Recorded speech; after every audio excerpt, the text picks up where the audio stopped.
the sin of the world upon yourself and died in our place, the death that we deserved. And thank you, Lord, that because of your grace, we are given eternal life, and that is a life that cannot be taken away. We do not take this for granted.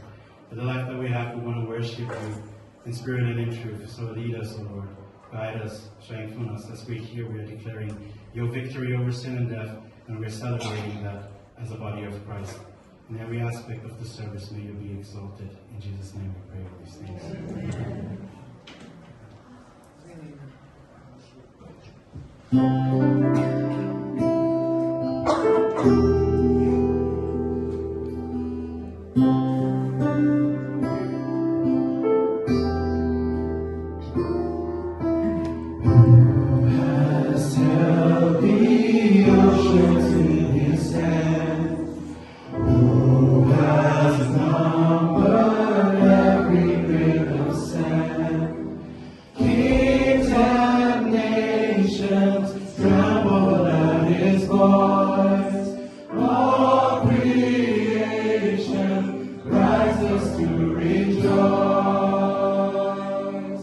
Behold.